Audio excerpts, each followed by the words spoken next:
और कोरोना पर यूपी सरकार की प्रेस कॉन्फ्रेंस जारी है, ये देखते हैं। संक्रमण के 35,156 नए मामले सामने आए हैं। इसी अवधि में उपचारित होकर डिस्चार्ज होने वालों की संख्या 25,613 है। इस समय प्रदेश में एक्टिव इन्फेक्शन के केसेस की कुल संख्या 3,09,237 है। अब तक कुल मिलाकर 8,96,477 व्यक्ति पूर्णतः उपचारित होकर डिस्चार्ज किए जा चुके हैं। विगत 24 घंटों में कोविड संक्रमित व्यक्तियों में से 298 लोगों की मृत्यु हुई है। कल प्रदेश में 2,25,312 टेस्ट किए गए और इनमें से 1,60,000 से अधिक आरटीपीसीआर के टेस्ट थे।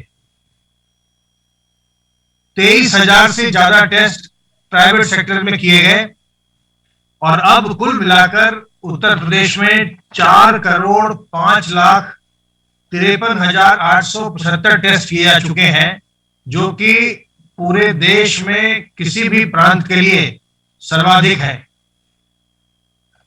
कल प्रयोगशालाओं को जनपदों के द्वारा आरटीपीसीआर की टेस्ट के लिए 97,126 सैंपल भेजे गए। इस समय हमारे एक्टिव केस में से 2,38,856 होम आइसोलेशन में हैं और 7,663 निजी अस्पतालों में अपना इलाज करवा रहे हैं। बाकी के सभी मरीज राजकीय व्यवस्था में या तो गवर्नमेंट मेडिकल कॉलेज या प्राइवेट मेडिकल कॉलेज या फिर स्वास्थ्य विभाग के कोविड अस्पतालों में अपना इलाज करवा रहे हैं और कुछ संक्रमित व्यक्ति इस समय एलोकेशन की प्रक्रिया में है, जिन्हें अस्पताल एलोकेट किया जाएगा या उनकी स्थिति देख करके उन्हें होम आइसोलेशन अलॉट किया जाएगा।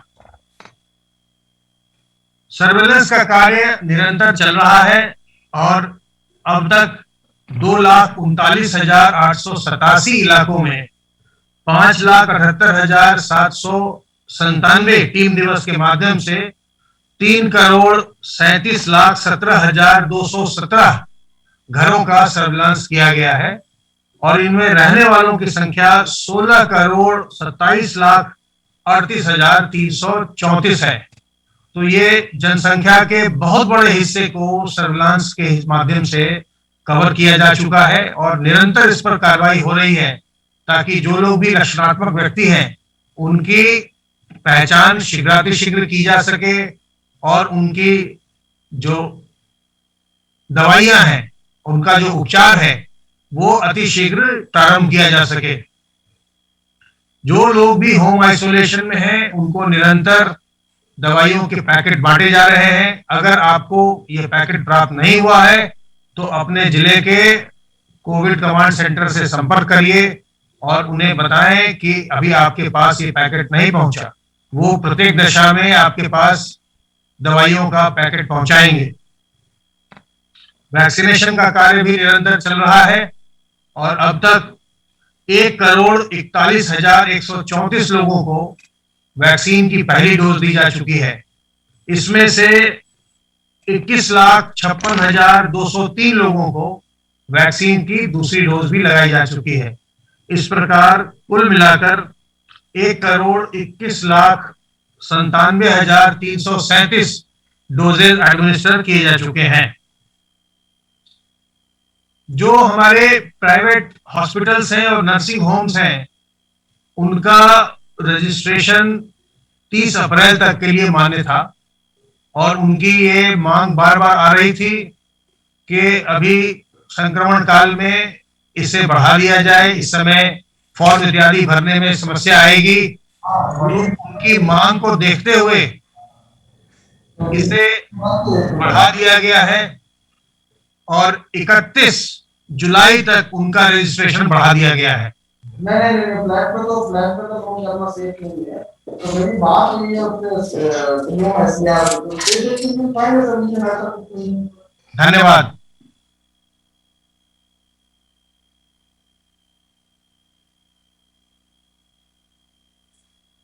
अभी अमित जी आप कुछ बता रहे थे, कंप्लीट कर लीजिए, कुछ डिस्टर्बेंस हो गया, प्लीज सर। तो नर्सिंग होम जितने भी प्रदेश में प्राइवेट हॉस्पिटल्स हैं और नर्सिंग होम्स हैं, उनका रजिस्ट्रेशन 31/7 तक के लिए वैध कर दिया गया है। अभी उन्हें किसी प्रकार की भी प्रक्रिया करने की कोई आवश्यकता नहीं है।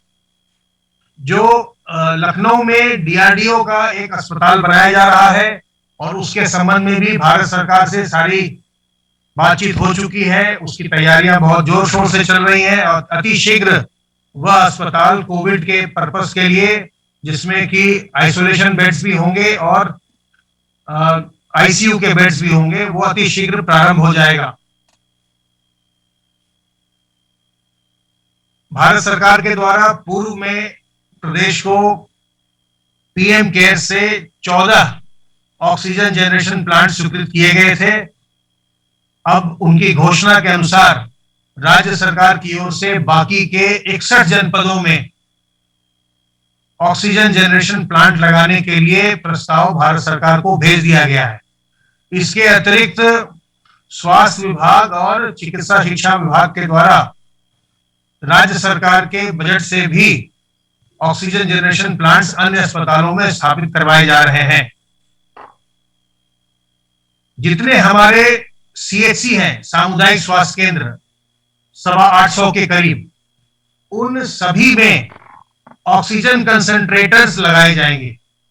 ऑक्सीजन कंसंट्रेटर बिजली से चलने वाली मशीन होती है जिसमें एक बेड पर उससे ऑक्सीजन की आपूर्ति हो पाती है। तो हर एक जनपद में जो भी सीएचसीज हैं, हर सीएचसी पर 20 ऑक्सीजन कंसंट्रेटर उपलब्ध कराने की योजना बनाई गई है और अति शीघ्र इसका क्रय करके सभी सामुदायिक स्वास्थ्य केंद्रों को इसे उपलब्ध करवाया जाएगा, ताकि जो ऑक्सीजन की आवश्यकता होती है मरीजों के लिए विभिन्न प्रकार के इलाज में, चाहे वो कोविड का हो या नॉन कोविड का हो, उसमें ऑक्सीजन की कमी न हो। सारे प्रयास संक्रमण को रोकने के किए जा रहे हैं, किंतु ये आप अच्छी तरह से देख रहे हैं कि इस समय संक्रमण लोगों में हो रहा है, संक्रमण की संख्या काफी है और इसलिए ये आवश्यक है कि आप सावधान और सतर्क रहें। जो संक्रमण से बचने के तरीके हैं वो आसान तरीके हैं और उन्हें अपना करके आप संक्रमण से बचे रह सकते हैं। अपने हाथ को साबुन पानी से साफ करते रहिए, अपने मुंह और नाक को ढककर रखिए और लोगों से दूरी बनाइए। साथ ही साथ जो लोग भी 45 से ऊपर के हैं वो अपना वैक्सीनेशन अवश्य करवाएं और अति शीघ्र 1 मई से 18 साल के, 18 से 45 के बीच के जो व्यक्ति हैं उनके भी वैक्सीनेशन की योजना बनाई जा रही है। तो जैसे ही वह प्रारंभ होता है उसमें भी आप प्रतिभाग करें और अपना वैक्सीनेशन करवाएं।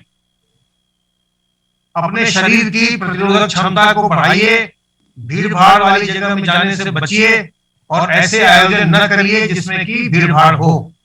सावधान रहिए, सतर्क रहिए, संक्रमण से बचे रहिए, किसी प्रकार की उलझन हो और खास करके अगर आप होम आइसोलेशन में हैं और डॉक्टर की सलाह चाहते हैं तो हमारे हेल्पलाइन नंबर 1800-180-5145 या 5146 पर आप फोन कर सकते हैं। वैसे जिलों को भी ये बताया गया है कि उनके अस्पतालों के भी डॉक्टर्स के नंबर स्थानीय अखबारों में जारी किए जाएंगे जिनसे आप टेली कंसल्टेशन कर सकते हैं।